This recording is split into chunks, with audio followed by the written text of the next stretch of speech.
जय गुरु जी प्यारी संगत जी, जय गुरु जी, शुक्राना गुरु जी, अनंतम अनंतम शुक्राना गुरु जी। गुरु जी के चरणों में कोटि कोटि प्रणाम और सारी संगत जी को जय गुरु जी। संगत जी, इस चैनल के माध्यम से आपको सत्संग सुनाए जाएंगे। गुरु जी की ब्लेसिंग्स लेने के लिए और ऐसे ही प्यारे प्यारे सत्संग सुनने के लिए चैनल को सब्सक्राइब करें और बेल नोटिफिकेशन को भी ऑन कर लें, ताकि जब भी नया सत्संग का वीडियो अपलोड हो तो आपको इसका नोटिफिकेशन आ जाए और आप जल्दी से जाकर गुरु जी के सत्संग को सुन पाएं और उनकी ब्लेसिंग्स ले पाएं। संगत जी, हम लोग बहुत लकी हैं जिन्हें गुरु जी के सत्संग को सुनने का और सुनाने का मौका मिलता है। ये मौका हर किसी को नहीं मिलता, इसलिए हमें इस मौके को नहीं गंवाना चाहिए और जितना हो सके हमें सत्संग को पूरा सुनना चाहिए, क्योंकि गुरु जी कहते हैं सत्संग सुनने वाले का भी कल्याण होता है और सत्संग सुनाने वाले का भी कल्याण होता है। इसलिए संगत जी, सत्संग को हमेशा पूरा सुने, क्योंकि उसमें हमारे लिए कोई ना कोई जवाब, कोई ना कोई चीज जरूर छिपी होगी, कोई ना कोई हिंट हमें जरूर मिलेगा जब हम सत्संग सुनते हैं। इसलिए कहते हैं संगत जी कि जब भी आप सत्संग सुनते हो उसको बहुत ध्यान से सुनो, क्योंकि ऐसा कोई पॉइंट हो सकता है जो आपके लिए हो। अगर आप ध्यान से सुनोगे तो आपको जरूर समझ में आएगा कि आपको गुरुजी क्या कहना चाहते हैं। तो चलिए आज का सत्संग हम शुरू करते हैं, जो कि हमें आंटी जी ने भेजा है। तो मैं आपको आज उनका सत्संग सुनाऊंगी संगत जी। उससे पहले हम गुरु जी का मंत्र जाप करेंगे। ओम नमः शिवाय, शिव जी सदा सहाय। ओम नमः शिवाय, गुरु जी सदा सहाय। जय गुरु जी को बहुत बहुत नमस्कार। संगत जी, आप सब बहुत भागों वाले हो कि आपको ऐसे गुरु मिले हैं, और मैं भी अपने आप को बहुत भाग्यवान समझती हूँ कि मुझे गुरु जी का सत्संग करने का मौका मिला है। संगत जी, हम गुरु जी से बहुत सालों पहले से जुड़े हुए हैं। मेरे हस्बैंड पन्नू अंकल बहुत पुराने टाइम से गुरु जी से जुड़े हुए हैं। ये बात तब की है जब गुरु जी कॉलेज में पढ़ा करते थे। बात कुछ ऐसी थी कि क्लास लगी हुई थी कॉलेज में और पन्नू अंकल उन्हें पॉलिटिकल साइंस पढ़ा रहे थे। संगत जी, ये लगभग 1967 की बात होगी। संगत जी, पन्नू अंकल क्लास में जब लेक्चर दे रहे थे तो दो लड़के आपस में बातें कर रहे थे। पन्नू अंकल ने उन्हें खड़ा किया और पूछा कि बताओ मैंने क्या पढ़ाया। अब वो दोनों लड़के तो बातें कर रहे थे, उनका पढ़ाई में तो कुछ ध्यान था ही नहीं, तो दोनों लड़के कुछ बता नहीं पाए। तो पन्नू अंकल ने कहा कि अगर बातें करनी है तो क्लास से बाहर चले जाया करो, और अगर क्लास में बैठना है तो मन लगा के पढ़ो। संगत जी, जब पीरियड खत्म हुआ और पन्नू अंकल जब बाहर निकले तो गुरुजी उनके पीछे पीछे आ गए।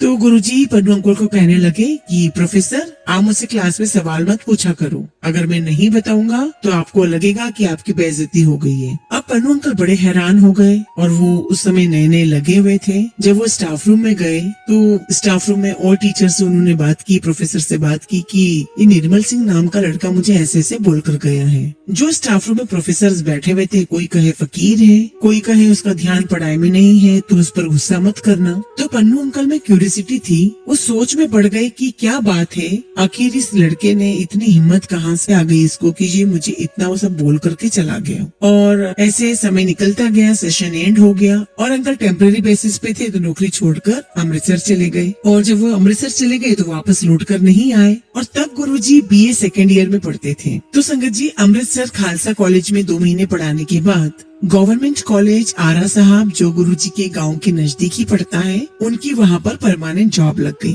और गुरुजी को पता चल गया कि पन्नू अंकल इस कॉलेज में आ गए। अब गुरुजी का गांव उस कॉलेज से दूर नहीं था, इसलिए गुरुजी पन्नू अंकल से मिलने के लिए साइकिल पे आ गए। और गुरुजी ने आके पन्नू अंकल को कहा कि मुझे प्रोफेसर से पता चला कि आपका पोस्टिंग यहाँ हो गई है, तो मैं आपसे मिलने आया हूँ। और इस प्रकार से इनकी बातें चलने लगी, और ऐसे ही गुरुजी पन्नू अंकल से मिलते जुलते रहे। जब भी उन्हें टाइम मिलता वो आ जाते।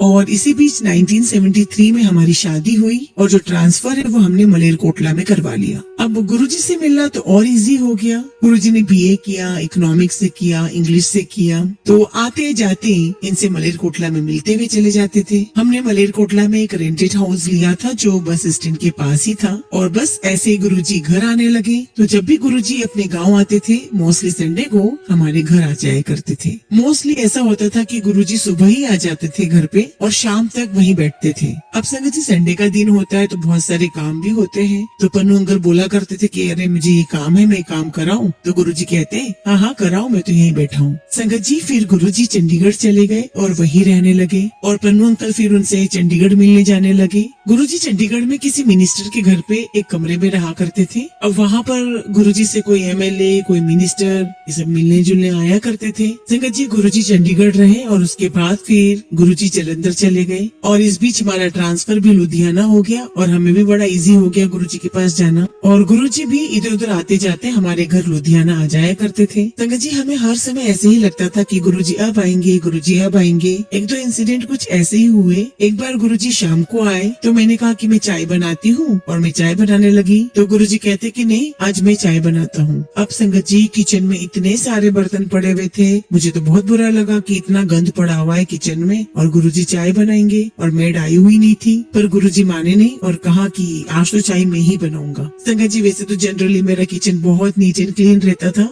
पर संगत जी कोइंसिडेंट ऐसा रहा कि गुरुजी कभी भी अचानक आ जाया करते थे। उस दिन शाम को अचानक आ गए और कोइंसिडेंटली किचन बहुत गंदा रह गया और बस ऐसे ही गुरुजी का आना जाना चलता रहा। एक दिन मैंने पन्नू अंकल को कहा कि आप जालंधर जाते हो गुरुजी से मिलने के लिए तो हमें भी चलना है, हमें भी लेकर चलो। तो संगत जी हम लोग सुबह सुबह ही पहुंच गए गुरुजी के पास, सुबह 8 बजे ही। और जो हम वहाँ पहुँचे सुबह 8 बजे तो गुरुजी ने शाम तक नहीं आने दिया। और संगत जी हम लोग वहाँ रुके हुए शाम तक, गुरुजी आने ही नहीं दे रहे थे। और हमारी 3 बेटियां घर पर अकेली थी, बच्चे परेशान हो रहे थे, कांटेक्ट करने का कोई साधन था नहीं। हमारे एक अंकल वहीं रहते थे तो परेशान हो रहे थे कि क्या बात हो गई, आ क्यों नहीं रहे हैं। और सच बताओ संगत जी तो वहाँ से आने का हमारा मन भी नहीं करता था। संगत जी जालंधर में जो संगत आया करती थी वहाँ पे चाय प्रसाद उन्हें मिला करता था और 12 बजे तक गुरुजी सबको छुट्टी दे दिया करते थे। संगत जी गुरुजी हमें नहीं छोड़ते थे और रुको करके वो बहुत देर तक हमें रोक के रखते थे।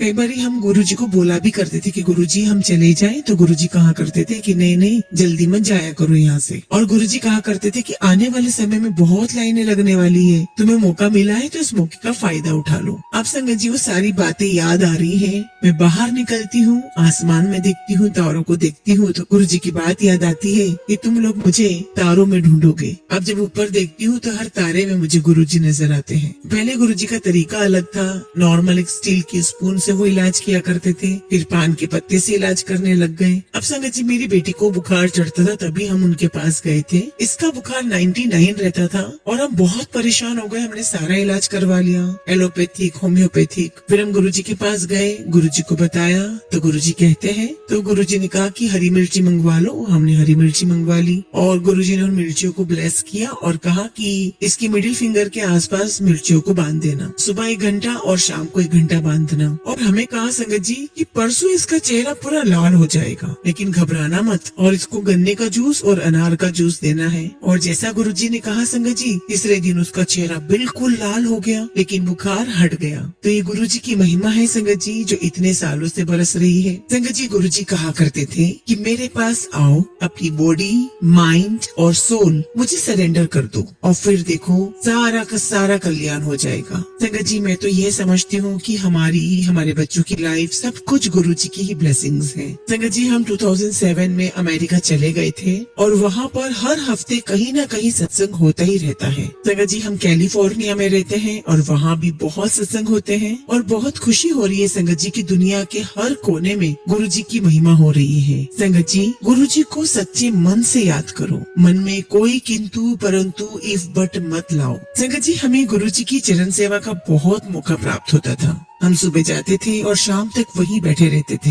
तो गुरुजी हमें अपनी चरण सेवा के लिए बुला लिया करते थे। और जिस दिन संगत जी गुरुजी नहीं बुलाते थे चरण सेवा के लिए तो हमें ऐसा लगता था कि आज तो आना हमारा बहुत बेकार हो गया। और संगत जी मैंने देखा कि गुरुजी के जो नेल्स थे पहले बहुत व्हाइट होते थे और मैंने देखा कि धीरे धीरे वो नाखून गुरुजी के ब्लैक हो गए। तो संगत जी एक दिन मैं ऐसे ही उनके चरण दबा रही थी तो मैंने उनके नाखून देखे, तो मैंने गुरुजी से पूछा कि गुरुजी आपके नेल्स को क्या हो गया, काले हो गए। तो गुरुजी कहने लगे कि बहन जी, जब मैं ध्यान करता हूँ, संगत जी मैं आपको बता दूं, उन दिनों गुरुजी संगत खत्म होने के बाद में गुरुजी ध्यान लगाया करते थे। उनके बेड पे भी मैरून चादर हुआ करती थी, कारपेट भी मैरून होता था, उनकी गद्दी भी मैरून होती थी, उनका चूल्हा भी मैरून होता था। तो गुरुजी कहते थे कि मैं जब रात में ध्यान लगाता हूँ तो मेरे नाखूनों से रोशनी निकलती है और उस रोशनी की वजह से ये काले पड़ गए हैं। और संगत जी मैं आपको बता दूं कि गुरुजी के पूरे शरीर के अलग अलग अंगों से अलग अलग प्रकार की खुशबू आया करती थी। और संगत जी कई बार हमारे घर में गुरुजी की अमृत वर्षा हुई है। मैं अक्सर बोला करती थी कि अरे मैड अभी तो गई है पोछा वोछा लगा करके, ये पानी कहाँ से आ गया फ्लोर पर संगत जी तब अक्कल नहीं थी, हमें नहीं पता था कि ये तो गुरुजी की मेहर हो रही है। और संगत जी कभी कभी गोल्डन और सिल्वर थ्रेड्स बिस्तर पे पड़े रहते थे, तो मैं सोचती थी कि किसके हैं, न मैड के ऐसे कपड़े हैं, न हमारे घर में किसी के ऐसे कपड़े, तो ये कहाँ से आते हैं। और संगत जी बच्चे क्या करते थे, उसे इकट्ठी कर लेते थे। तो ऐसे एक बार गुरुजी से बात हुई तो गुरुजी कहते हैं कि मैं आता हूँ आपके घर में और अपनी कई सारी निशानियां छोड़ के जाता हूँ। कहते कि कभी तुम्हारे बेड पर पड़ी होती है, कभी टेबल पर होती है, कभी फ्लोर पर होती है। इसी तरह एक रिसेंटली इंसिडेंट बताती हूँ। मेरी बेटी वर्जीनिया में है और वो डेंटिस्ट है, तो उसके हस्बैंड को थोड़ा टेम्परेचर हो गया और जब वो क्लिनिक गई तो उसने देखा कि उसकी टेबल पर 2 स्ट्रिंग्स रखी हुई थी, 2 थ्रेड्स रखे हुए थे। वो समझ गई कि गुरुजी की प्रेजेंस है ये, तो अब मेरे हस्बैंड ठीक हो जाएंगे। और कभी उसको वो स्ट्रिंग्स घर में मिला करती थी। एक बार हम उसके घर गए हुए थे तो हमने लिटरली वो स्ट्रिंग्स गिरते हुए देखी और हमने गुरुजी की प्रेजेंस फील की है वहाँ पर। तो संगत जी ऐसी मेहर करते हैं गुरुजी, अपने कर्तव्य भी दिखाते हैं। बस शर्त ये है कि आप अपना मन पूरा साफ करके गुरुजी के पास जाओ। बहुत सारी पूजा पाठ करने से कुछ नहीं होता है संगत जी, मन साफ होना चाहिए। तो गुरुजी कहा करते थे कि जब मन हो चंगा तो नलके का पानी भी गंगा। गुरुजी हमेशा कहते थे कि मन साफ रहना चाहिए, ईमानदारी से काम करो, किसी से कोई ठगी मत करो, किसी का कोई बुरा मत सोचो। संगत जी गुरुजी ने जो भी मेहर हमारे घर पर की है, हमारे पूरे परिवार पे की है, आज उनकी कृपा से हमारे बच्चे जहाँ पर भी हैं, मैं वैसा सोच भी नहीं सकती थी। मेरी बड़ी बेटी ने अमृतसर से BDS डेंटल की पढ़ाई की है, छोटी बेटी ने पटियाला से PhD की है और उससे छोटी ने MBA किया है और इनकी शादियाँ भी गुरुजी ने की है। हम लड़के का फोटो दिखाया करते थे और गुरुजी उनको सिलेक्ट करते थे कि कौन सही है कौन नहीं। संगत जी मेरी बड़ी बेटी है जिसने बाहर वर्जीनिया में कोई टेस्ट नहीं दिया, वो वहाँ एक हॉस्पिटल में डेंटिस्ट के तौर पे लग गई। उसने वहाँ पर 2 रेसिडेंसी भी कर ली और जब रेसिडेंसी का सिलेक्शन हो गया उसका, तो उसे वो भी फेडरल फंडिंग की तरफ से $50,000 का एक चेक मिला, स्कॉलरशिप मिली और उसकी एजुकेशन वहाँ फ्री हुई है। अब उसने अपना क्लिनिक खोल लिया है और 2014 से अपना बहुत बढ़िया क्लिनिक चला रही है। और छोटी वाली बेटी जो PhD करके बाहर गई थी, उसकी as it is PhD approved हो गई। और जो वहाँ की FBI है, वहाँ की पुलिस और जो भी जस्टिस सिस्टम है वहाँ का, अकेले अमेरिका के लिए ही नहीं संगत जी, और भी जो कंट्रीज है, ऑस्ट्रेलिया है, इंग्लैंड है, सिंगापुर है, उनके लिए भी जो DNA टेस्टिंग किट्स होती है जो पुलिस वाले यूज करते हैं, उनमें जो ट्रबल्स आ जाती हैं, तो उसको सॉल्व करने के लिए वो काम करती है एज ए ट्रबल शूटर। उसे बड़ी अच्छी जॉब मिली हुई है और गुरुजी की कृपा से उन्हें बच्चे भी हैं। बड़ी बेटी के 2 बेटे हैं और छोटी बेटी को एक बेटी और एक बेटा है। संगत जी जब मेरी छोटी बेटी ने कंसीव भी नहीं किया था तब गुरुजी ने बता दिया था कि 17 तारीख को इसको बेटी होगी और वाकई में संगत जी 17 नवंबर को उसको बेटी हुई। इस तरह संगत जी गुरुजी हमारा कुछ न कुछ करते रहे। संगत जी हमारा लुधियाना में जो घर है वो भी गुरुजी की मेहर है। संगत जी पहले हम लोग रेंट पे रहते थे और हर समय चिंता लगी रहती थी कि घर बन जाए, घर बन जाए। एक दिन गुरुजी ने प्रॉपर्टी डीलर को बोला कि पन्नू साहब के लिए बहुत अच्छा घर ढूंढना, और गुरुजी ने कहा कि अच्छा घर हो, सस्ता हो और बहुत अच्छी लोकेलिटी में हो। अब गुरुजी ने तो बोल दिया, लेकिन प्रॉपर्टी डीलर ने गुरुजी की बात पर कोई ध्यान ही नहीं दिया। फिर वो प्रॉपर्टी डीलर जब गुरुजी के पास 15 दिन बाद गया तो गुरुजी ने पूछा, हाँ भाई ढूंढा फिर घर? तो वो कहता है कि नहीं गुरुजी, टाइम ही नहीं मिला। तो गुरुजी वहाँ पर ये बताना चाह रहे थे कि वो जो कुछ बोल देते थे उसे ऐसे बेकार मत समझो, और गुरुजी लोगों को कसौटी पे परखते थे। संगत जी हम तो बता नहीं सकते कि हमारे ऊपर गुरुजी ने कितनी मेहरबानियां की। ऐसे एक बार गुरुजी के पास पन्नू अंकल गए और वहाँ पर कुछ आर्मी ऑफिसर्स बैठे हुए थे और गुरुजी आर्मी ऑफिसर्स पर पर्सनल ध्यान देते थे, क्योंकि उनका मानना था कि ये लोग देश की सेवा करते हैं, रक्षा करते हैं और इसलिए हमें भी इनका ध्यान रखना चाहिए। तो उन आर्मी ऑफिसर्स को गुरुजी बोलते थे कि ये मिलिए, ये मेरे प्रोफेसर हैं, ये मेरे गुरु हैं, इनसे मिलो। तो पन्नू अंकल ने गुरुजी से कहा कि गुरुजी ऐसे मत बोलो। तो गुरुजी कहते हैं नहीं नहीं मैं सही बात बोल रहा हूँ। अब संगत जी हुआ क्या, इनको एकदम से झंझनाहट सी हुई और बहुत तेज शिवरिंग शुरू हो गई। लंगर लिया और जलन अंदर में थे तो ऊपर जाकर के बैठ गए। इनके लिए चाय वगैरह ऊपर जाती रही और पन्नू अंकल चाय का प्रसाद लेते रहे। और जब शाम को घर पर आए तो बहुत टेम्परेचर था। तो मैंने कहा कि जलंधर तो जाते हैं ठीक होने के लिए, आप तो वहाँ से बुखार कराए। तो ये मुझे कहते हैं कि नहीं, आज तो गुरुजी ने मुझे बुखार कर दिया। तो मैंने कहा कि नहीं चलो कोई बात नहीं, दवाई वगैरह ले लो। तो मुझे कहते हैं कि नहीं, मैं कोई दवाई नहीं लूंगा, गुरुजी ही आएंगे और मेरा बुखार ठीक करेंगे। तो मैंने कहा कि अरे क्या बातें करते हो, ऐसे कैसे गुरुजी अभी आपके पास आ जाएंगे। तो बेटी ने कहा कि पापा दवाई ले आओ। तो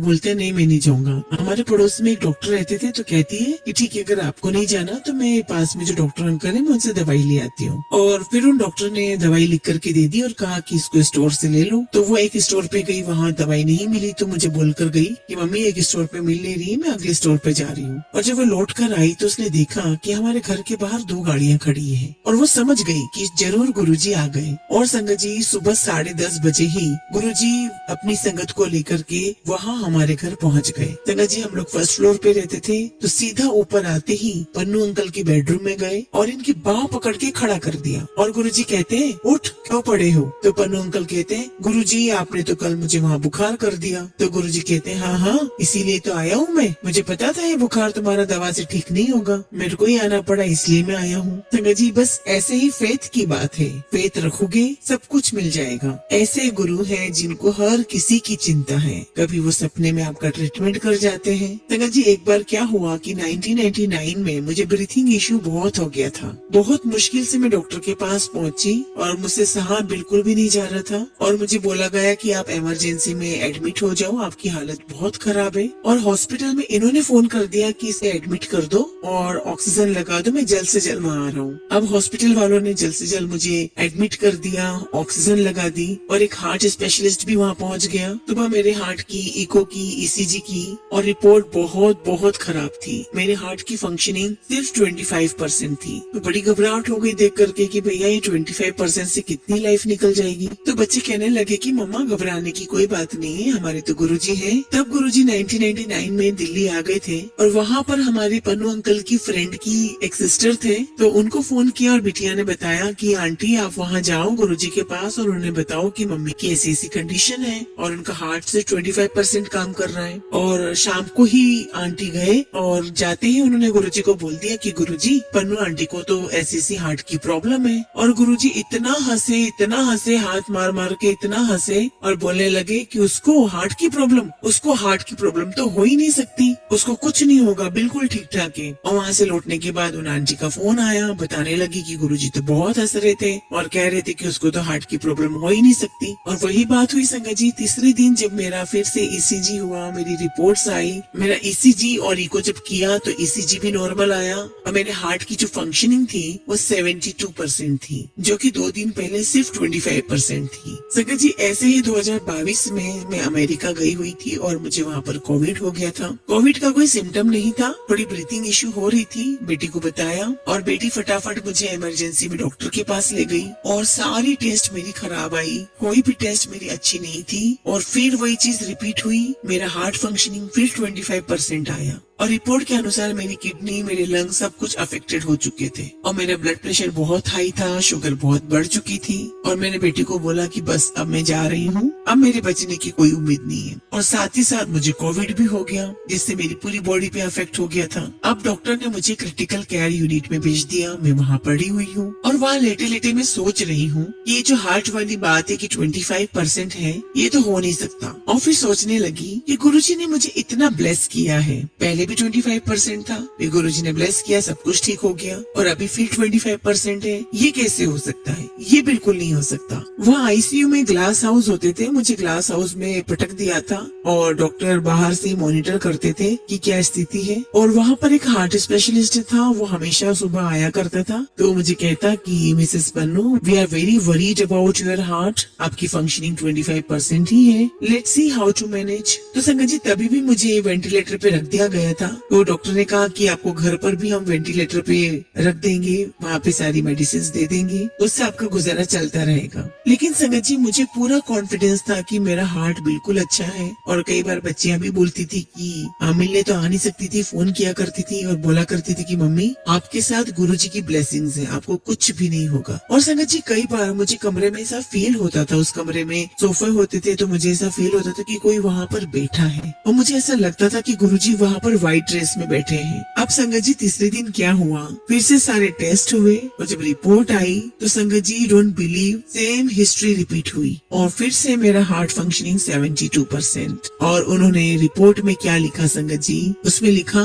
it's like a young player, her heart is working. तो एक सर्जन वहाँ पर आया हार्ट का, मुझे कहता अगर आपकी हार्ट की कोई आर्टरी ब्लॉक हो जाएगी तो हम आपको स्टंट डाल देंगे, अगर ये आपका हार्ट स्लो पेस से चल रहा है तो हम आपको इलेक्ट्रिकल शॉक देंगे। तो मैंने कहा कि आप जो मर्जी कर लो, मैं पूरी तरह कॉन्फिडेंट हूँ कि मेरा हार्ट बिल्कुल ठीक है। अब संगत जी 10 दिन के बाद मुझे हॉस्पिटल से छुट्टी मिली। अब सारे उन्होंने टेस्ट कर लिए, फिर भी अल्टीमेटली उन्होंने मुझे हार्ट की दवाई दे दी। और संगत जी वो दवाई खाते खाते जो मेरा हार्ट रेट था वो स्लो हो गया। मैं फिर से डॉक्टर के पास गई। अब उन्होंने मुझे एक और सीनियर डॉक्टर थे हार्ट के, उनके पास भेज दिया। अब वो कहता है कि आपकी हार्ट की सर्जरी होगी। उसने भी सारे टेस्ट करे और जब टेस्ट करे तो उसने मुझे कहा कि आप अपना स्लीप एपनिया का टेस्ट करा लो, आपकी सर्जरी तो मैं नहीं करूंगा क्योंकि आपकी एज भी है और ये सब कोविड की वजह से हुआ है। तो वहाँ से भी ये सब बोल करके मुझे छुट्टी हो गई और मैंने टेस्ट करवाया तो उसमें इश्यू आया कि मुझे स्लीप एपनिया का इश्यू है। और संगत जी मेरी मेडिसिन चल रही थी हार्ट को स्लो करने की,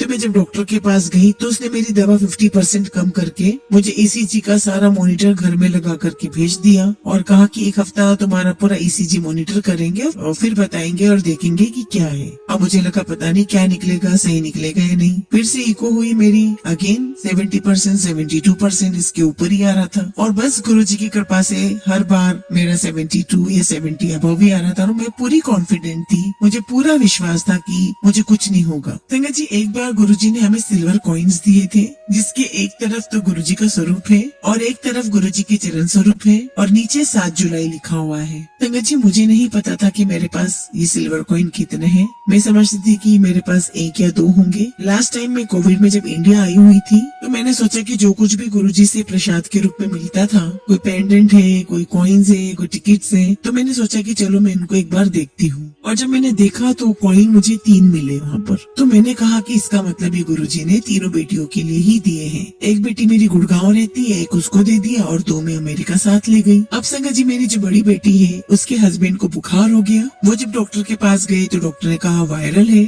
और संगत जी उसकी तबीयत बहुत ज्यादा वर्स्ट होती जा रही थी, शिवरिंग के साथ टेम्परेचर आ रहा था और उनकी आई साइट भी कम हो रही थी। वो बैठे रहते थे तो कहते थे कि मुझे टीवी पे कुछ दिखाई नहीं दे रहा है और बोल भी नहीं पा रहे थे, रुक रुक के बोल पा रहे थे। तो मैंने बेटी को फोन किया कि मैं आपके पास आ रही हूँ कैलिफोर्निया में। और जब मैं उसके पास गई तो मैं गुरुजी का स्वरूप भी ले गई और वो कॉइन भी ले गई। और जाते ही मैंने बेटी को बोला और उसको कॉइन दिया और बोला कि इसका जल प्रसाद बना करके हस्बैंड को दो। और संगत जी मैंने बेटी को कहा कि श्रद्धा पूर्वक, बात श्रद्धा की है, और फिर उसे जल प्रसाद बना करके जल दे दिया। और फिर मैंने कहा कि अब मैं आ गई हूँ तो आप दोनों हॉस्पिटल चले जाओ, क्योंकि बच्चों के पास रहने वाला कोई था नहीं। वो लोग हॉस्पिटल चले गए, वहाँ पे टेस्ट हुए, ऑल टेस्ट वर रॉन्ग, कोई एक टेस्ट भी ठीक नहीं था और उसे ऑन्कोलॉजी डिपार्टमेंट में शिफ्ट कर दिया। बहुत टेंशन हुई, हम सोच में पड़ गए संगत जी कि उसको ऑन्कोलॉजिस्ट इमरजेंसी डिपार्टमेंट में क्यों भेजा है। संगत जी वहाँ कोई भी ऐसा डॉक्टर नहीं था जो उन्हें टेस्ट करने नहीं आया। और संगत जी जब बेटी और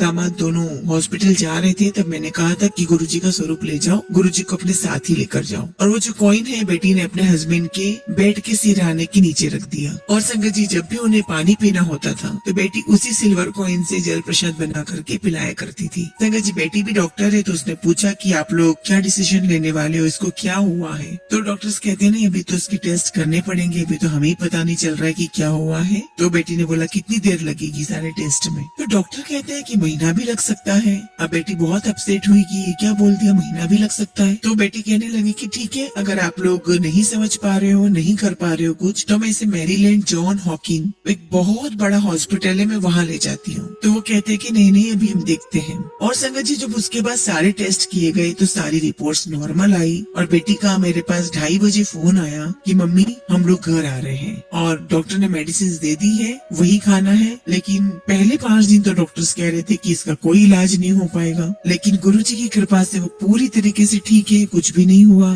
और लास्ट ईयर संगत जी वो सारी फैमिली इंडिया आई, मंदिर भी गए गुरुजी के, गुरुजी का शुक्राना करके गए हैं कि गुरुजी आपने हमें दोबारा जिंदगी बख्शी है।